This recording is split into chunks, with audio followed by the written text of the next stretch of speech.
Olá, pessoal, boa noite. Estou aqui ao vivo para conversar com vocês hoje a respeito de design estratégico. Deixa eu só dar play no meu tempo para eu não me perder aqui com você. Vou me apresentar rapidamente.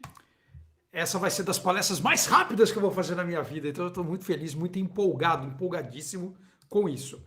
Eu sou o Daniel Furtado, eu sou designer.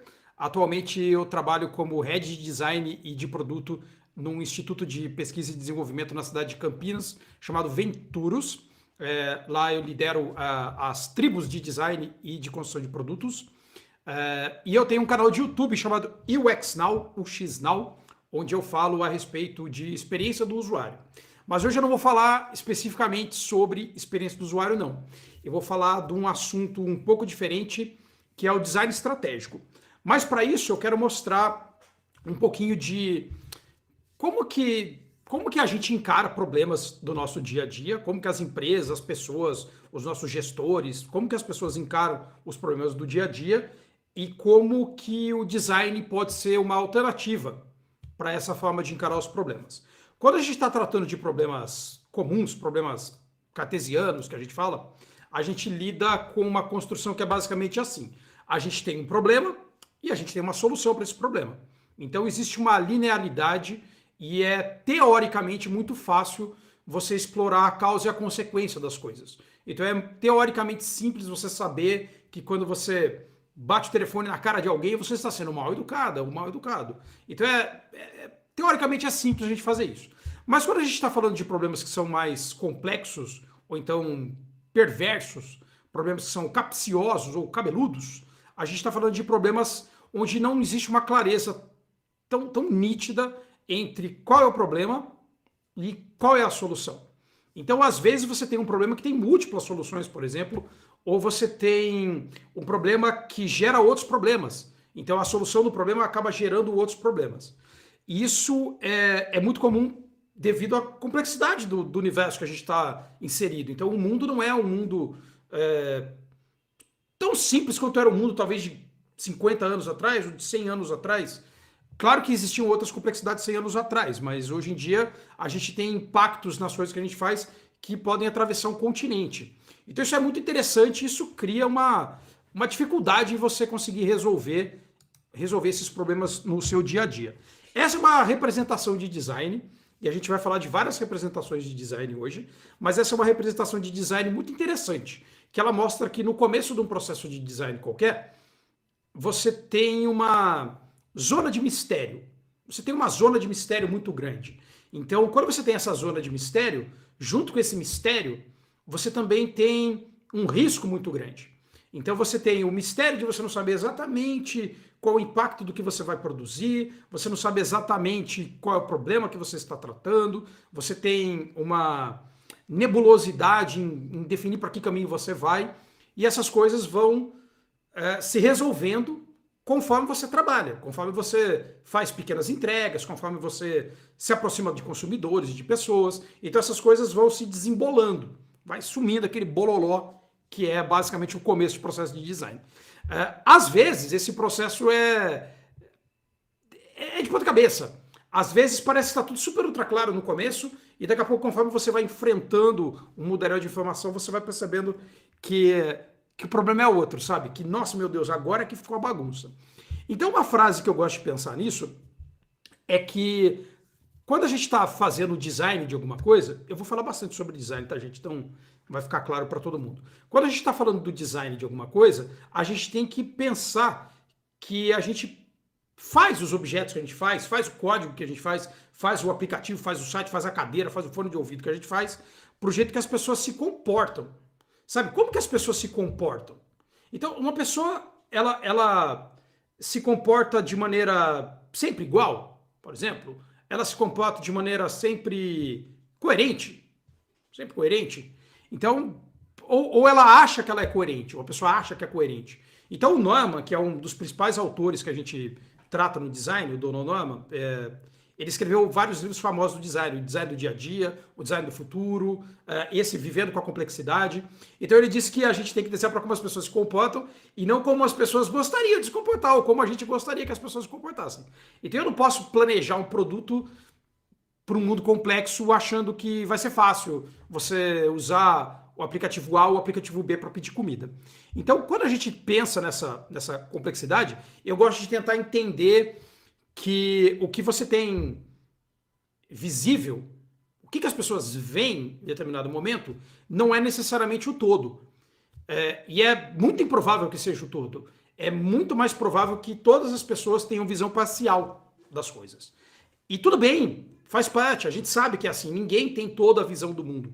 Ninguém é o Loki no multiverso vendo todas as coisas ao mesmo tempo e eu estou aqui evitando falar qualquer spoiler para quem não assistiu nada. Então, quando a gente pensa a respeito de qual é o grau de visibilidade que eu tenho na minha vida, qual é o grau de o que eu estou enxergando, o que a minha empresa está enxergando, eu gosto de pensar que o design, como disciplina e não como uma entrega de tela, a gente vai falar disso, ele é uma ferramenta para auxiliar as pessoas que dentro da empresa estão vendo a estratégia de médio e de longo prazo de uma empresa. Então, o que é uma estratégia de médio e de longo prazo? Às vezes as empresas têm boards, têm grupos de pessoas que estão tomando decisões para daqui a 5 anos. Mas com que clareza as pessoas tomam essas decisões? Como que as pessoas tomam essas decisões? O que elas veem para tomar essas decisões? Elas veem os números que estão para trás, elas veem os futuros que estão para frente. Então eu gosto de pensar que o design ele atua de maneira diferente da administração de empresa pura, justamente porque o pensamento do design, que a gente chama de design thinking, por apropriação, a gente fala bastante a respeito do design thinking, ele é uma ferramenta de visualização, eu vou encarar desse jeito agora, que é uma ferramenta de visualização que permite que múltiplas pessoas dentro de uma organização compartilhem visões. Então, o nosso papo hoje vai ser a respeito desse compartilhamento de visões. Como que eu compartilho visões num grupo de pessoas enorme? Numa empresa de 500 pessoas, numa empresa de 5.000 pessoas, que está em 5 continentes, por exemplo. Como que eu posso lidar com as pessoas que estão vivendo com a complexidade de colaboradores estarem numa cidade com fuso horário e colaboradores estarem em outra? Uma pessoa que é gerente pode estar num fuso horário diferente de uma pessoa que é um colaborador individual. Então, como que a gente lida com isso? Então, eu gosto de pensar que o tal do Design Thinking, ele agrega para essa discussão e ele empresta para essa discussão coisas que o design, na verdade, flutuou de outros lugares. Ele empresta para essa discussão visões. Visões. Então, essas visões são carregadas principalmente por 3 grandes blocos do design. Um bloco que a gente chama de empatia, e quando a gente fala de empatia, a gente quer dizer que é a partir de quem eu tenho essa visão. Essa visão vem a partir de quem? É uma visão a partir do meu cliente, é uma visão a partir de uma área da minha empresa, é uma visão a partir do meu gestor, da minha gestora, é uma visão a partir de uma equipe de desenvolvimento, uma visão a partir de uma equipe de UX, uma visão a partir de onde? Então a empatia é você entender que existem várias visões. Isso é a empatia. Como eu entendo que existem várias visões e que não necessariamente a minha visão é a correta? Como que eu entendo isso? Existem mais ou menos visões. E uma das coisas para eu poder articular essas visões de alguma maneira, como que eu posso articular? Como que eu posso distribuir a visão? Então eu preciso pensar a respeito de colaboração. Então o design, ele é, acho que por natureza, não vou dizer que é por natureza, porque nem sempre foi assim, o design às vezes tem essa característica de não colaborar muito. Mas a gente prega no modelo Design Thinking que a gente deveria colaborar. Como assim colaborar? A gente deveria pegar essas visões e extrapolar a visão de um lado e levar para o outro lado. E para a gente poder entender se todo mundo está entendendo a mesma visão, de maneira colaborativa, a gente faz experimentações. Então, às vezes, não basta eu falar uma visão. Às vezes, eu tenho que fazer uma experimentação daquela visão. Eu tenho que pegar uma coisa que eu tenho na minha cabeça, tangibilizar, para que um consumidor usufrua daquilo que está na minha mente, ou que minha gestora entenda o que eu estou falando, ou que uma equipe de desenvolvimento entenda o que é que a gente está falando, ou que outro designer entenda o que eu estou falando. Então esse modelo de me colocar à disposição da visão dos outros, de maneira colaborativa, e fazer experimentações para que hajam trocas, é um dos modelos e dos pilares que a gente tem dentro do design. Eu trouxe alguns modelos de representação do design para a gente entender que Não sou eu, Daniel, que estou falando que o design é organizado assim. Existem várias empresas, consórcios, mega corporações que pintam o seu modelo de design. O que é um modelo de design em determinados pontos de vista. Então eu trouxe alguns, eu não vou explorar eles muito profundamente, mas eu vou deixar aqui caso você queira depois tirar um print, procurar no Google ou alguma coisa assim. Então esse é um modelo muito clássico de design que é criado e proposto pela Stanford D School, que é, digamos, a escola de design de Stanford. E ele reparte o design, esse processo de design, em vários bloquinhos. Então ele tem um bloquinho de empatizar, que a gente comentou, definir, idear, prototipar e testar. Então é quase um ciclo PDCA, sabe? Então PDCA é um encaixe de uma coisa atrás da outra. É muito interessante a gente pensar nisso porque existe uma linearidade, mas daqui a pouco a gente vai ver que nem todo modelo tem essa linearidade. Então esse é o modelo da IDEO. A IDEO é a empresa que trouxe para a mídia o Design Thinking, que trouxe para a mão de todo mundo o que é o Design Thinking. Então a IDEO distribuiu o modelo que a gente usa tradicionalmente para trabalhar. Então é a empresa do Tim Brown, o cara que escreveu o livro Design Thinking, Change by Design. Então ele também fala que a gente tem um momento de inspiração, de ideação e de implementação das coisas. Hoje em dia é muito comum a gente falar Discovery e Delivery, eu já vou falar disso. Então, mas ele repara que é como se fosse aquele nó se desbolando. É um nó desbolando. Então o nó está diminuindo de tamanho. A IBM propôs o modelo dela também. Então a IBM tem um modelo que já é um modelo eterno e é muito interessante porque ele é um modelo cíclico, ao contrário de outros modelos do design que não eram cíclicos. Então esse é um modelo cíclico por natureza, ele é representado de maneira cíclica. Então ele mostra que o design, e esse modelo é parecido com o modelo de DevOps, por exemplo. Então é um modelo contínuo onde você experimenta, entrega, testa, experimenta, entrega, testa, experimenta, entrega, testa, compartilha coisa, volta, refaz. Então você pega alguma coisa do mundo, trabalha, devolve essa coisa para o mundo e você a partir daí usufrui do resultado daquilo. Então é um modelo muito interessante também por ser eterno, por ser um loop, eu acho ele muito legal. Quando a gente pensa no modelo mais famoso, eu vou chegar no modelo mais famoso aqui, é um modelo que todo designer adora, que várias empresas adotam como modelo de trabalho. E por que é importante a gente pensar nisso? Por causa da questão do design como estratégia, é um modelo chamado duplo diamante ou double diamond, se você quiser ser mais chique. Então o duplo diamante é um modelo, esse modelo é a versão antiga do duplo diamante, eu já vou passar um slide agora que tem o próximo, mas que ele reparte em 2 espaços de pensamento na hora que você está fazendo as coisas. Um espaço que é um espaço de o que é que eu vou fazer, e um espaço de como que eu vou fazer aquilo. Então você tem um espaço no começo, que é esse espaço de descobrir e definir, que é o que a gente chama de primeiro diamante, que é muito comum e é muito provável que na sua empresa, no seu dia a dia, você já tenha escutado alguém falar sobre discovery, uma fase de descobrimento. Então uma fase de discovery e uma fase de delivery, que é a fase que você entrega. Teoricamente, essa divisão coloca pesquisa no começo e desenvolvimento no final. Não é verdade, a gente sabe que a gente trabalha com métodos ágeis, que essas coisas não são assim, são cíclicas. Então, esse é o modelo do duplo diamante, e o modelo do duplo diamante recebeu um update. As coisas são iterativas até nos modelos que pregam iteração. Então, o modelo de duplo diamante recebeu um update em 2019 pela própria, digamos, empresa que criou esse modelo, e ele diz que a gente tem que se basear em princípios de design, que está ali, Design Principles, eu estou olhando para o lado porque minha tela está aqui do lado e aqui está muito pequenininho, e você tem métodos, vários métodos para você aplicar, que é o que eu vou falar já já, vários métodos para você aplicar em cima de um desafio. Então você tem um desafio no começo e você descobre mais coisas a respeito desse desafio e traça estratégias para resolver como que você vai resolver o problema que você discutiu, e através dessas discussões a gente consegue criar ciclos iterativos, iterar. Ou seja, cada um desses ciclos tem que trazer uma resposta diferente ali para frente. O tal do duplo diamante, então, ele diz que ele tem um pensamento divergente no começo, ou seja, o seu pensamento se abre, e depois o seu pensamento se fecha.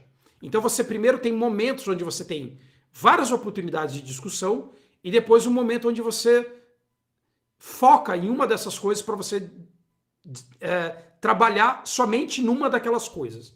Na vida real não é bem assim. Na vida real a gente trabalha com múltiplas possibilidades que convergem em múltiplos pequenos experimentos. Então é muito comum, eu falei agora há pouco, que a gente tem um problema que tem múltiplas soluções. Então talvez paralelamente você possa testar soluções, fazendo experimentações, testes AB e coisas que quem trabalha com produto digital talvez esteja acostumado. Mas eu não queria falar só dessa parte teórica, sabe? Então eu não posso falar só da parte teórica, então eu quero pegar esses próximos 10 minutos para falar um pouco mais a respeito de ferramentas que a gente possa usar para a gente trabalhar essa questão do design. Inclusive, esse bate-papo que eu tenho com você agora, ele é endereçado para dois grupos de pessoas. As pessoas que sabem sobre design e as pessoas que não sabem sobre design. As pessoas que sabem sobre design, às vezes têm dificuldade em usar o design para empoderar pessoas que não sabem nada de design. Como que eu posso sair do meu modelo de fazer apenas telas? Como que eu vou fazer isso? Se tudo que eu conheço é fazer telas, por exemplo. E agora há pouco a gente estava falando aqui sobre telas e a gente viver dentro de telas. Que os designers estão lá fazendo essas telas e, meu Deus do céu, não é isso que eu queria fazer.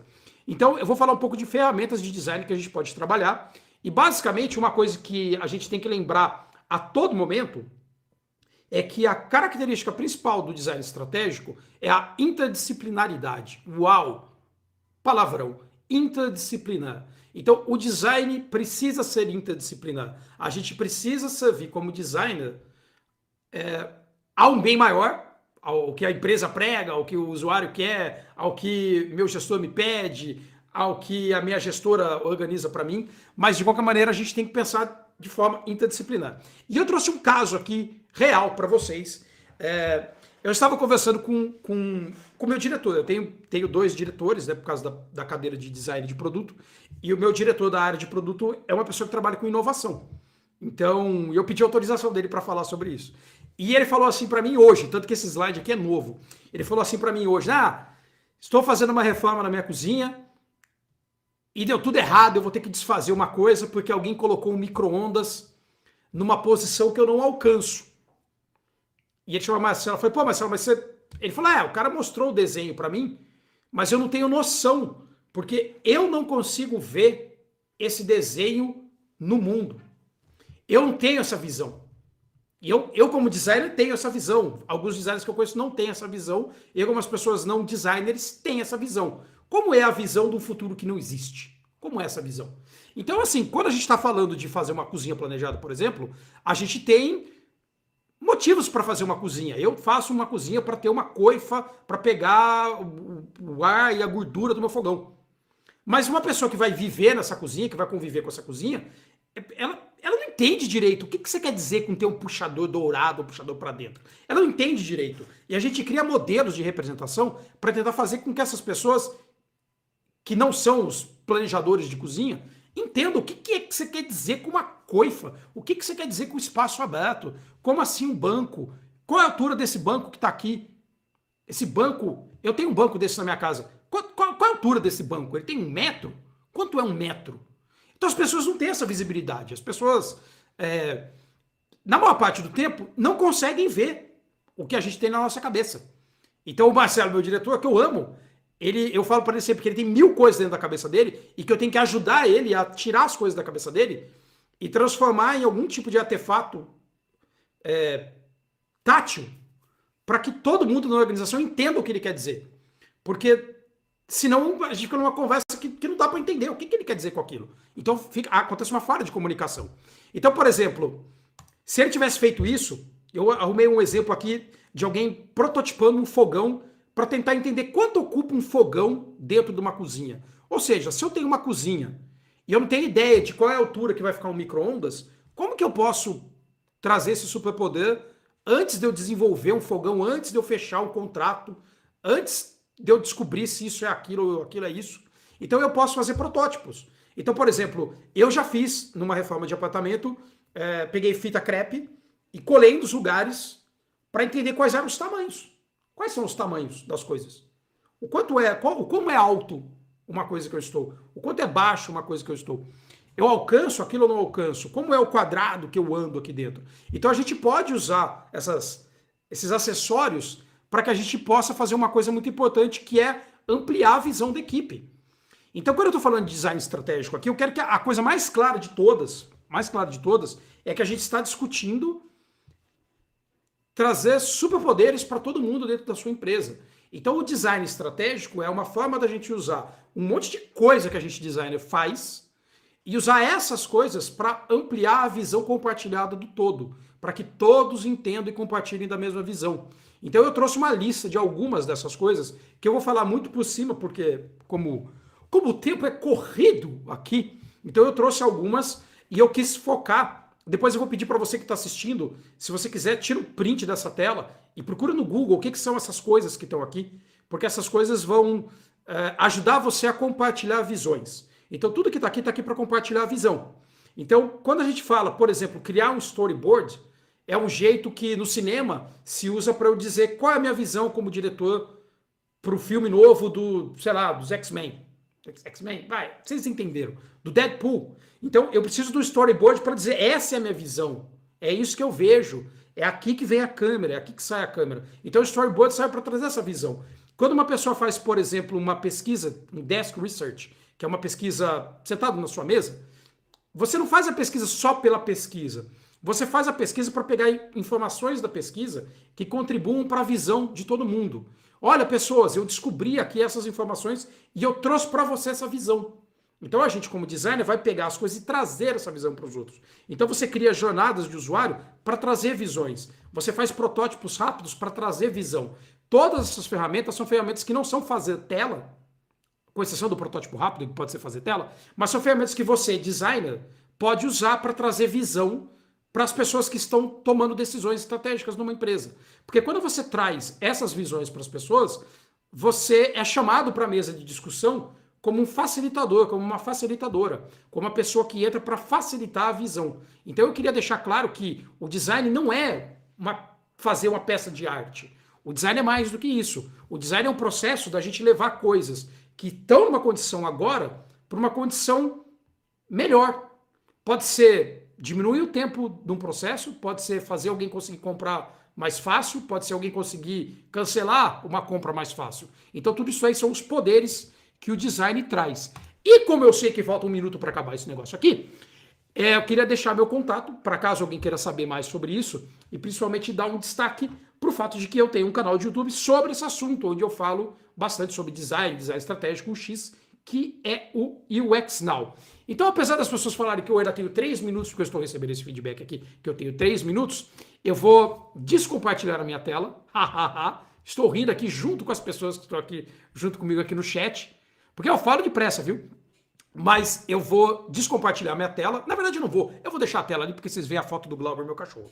Mas eu queria dizer que o nosso papel como designer não é fazer tela, ou fazer acabamento, ou fazer granulado de brigadeiro. O nosso papel é trazer visões compartilhadas para dentro da nossa empresa. E se a gente fizer isso, a gente consegue sair do Figma e ir para o Figma Gen, que eu acho que é um lugar legal para você compartilhar essas pequenas visões. Então é isso. Agora eu vou fazer sala aqui por 1 minuto. Vou ficar olhando aqui no chat sabendo se já acabou ou se não acabou. Mas muito obrigado por todo mundo que assistiu. Adorei participar. Adorei falar rápido pra caramba. Eu devo ter falado 5.000 palavras. É isso. E muitíssimo obrigado. Vou até dar tempo de eu entrar no chat aqui, ó. Aí. Um beijo, Raquel. Um beijo, Laís. Estamos juntos. Até e obrigado. Vou ficar aqui, ó, olhando, com cara de paisagem. Obrigado, viu, gente?